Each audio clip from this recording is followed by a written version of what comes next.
inculcando aos nosos menores, aos nosos alumnos, aos nosos doentes, os principios e valores polos que nos debemos de rexer tanto no mundo real como no mundo digital.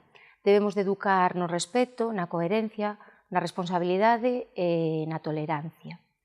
Os contidos aos que accede un menor deben de ser adecuados para a súa idade, desde a supervisión total en nenos pequeniños a unha estreita supervisión axustando a mediación ao nivel de maduración.